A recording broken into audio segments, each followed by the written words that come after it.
রাধে রাধে সবাইকে। সবার কালকের ওই ভিজিটটার মনে আছে তো, সারপ্রাইজ ভিজিটটা? যদি কেউ আজকে নতুন ভিডিওটা দেখে থাকো, কালকেরটা না দেখে থাকো, তাহলে প্লিজ প্লিজ প্লিজ কালকেরটা গিয়ে দেখে এসো। কালকের ভিডিওটা জাস্ট কিউট হয়েছিল। তো যাই হোক, তোমরা তো জানোই যারা দেখেছো যে আমি মানে কালকের জন্য খুবই সকাল থেকে একটা সারপ্রাইজ ভিজিটের জন্য জিতের, সেজন্য মনটা খুবই ভালো ছিল। আর বাড়িতে এই ফুলগুলো নিয়ে এসেই ফার্স্টেই ফুলদানিতে জল দিয়ে সাজিয়ে রেখেছি, কারণ ফুল আমার খুব পছন্দ।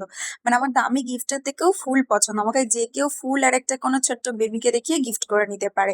মানে যারা মানে বলে যে মেয়েরা কি চায়, আমাকে জিজ্ঞাসা করো, একটু ফুল, একটু সময় আর একটু ভালোবাসা।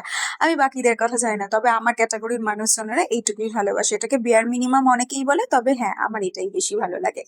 তো যাই হোক, তারপরে আমার একটা পার্সেল এসেছিল, যেটার ভিডিও আমি তোমাদেরকে রিভিউ নেক্সট দিন শেয়ার করব। তারপর আমি লাঞ্চটা সেরে নিলাম। আজকে লাঞ্চে ছিল ইলিশ মাছের মাথা ভাজা আর গরম ভাতের তেল, আর তার সাথে বেগুন আর ইলিশ দিয়ে পাতলা ঝোল। ব্যাস, তারপর খাওয়া দাওয়া কমপ্লিট করে প্রোডাক্টটা শুট করে আমি একটুখানি প্রোডাক্টের ডিটেলস জানছিলাম, দিন ঘুমিয়ে পড়েছিলাম।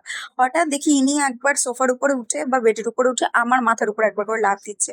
প্রত্যেকদিন সকালবেলা আর সন্ধ্যাবেলায় উনি এরকম করে। ওনার যখন ঘুম ভেঙে যায়, উনি আমার মাথার উপর উঠে বসে থাকে। আর না তোমাকে কামড়াতে আসে, আর না তো লাফ মেরে আমার গায়ের উপরে পড়ে।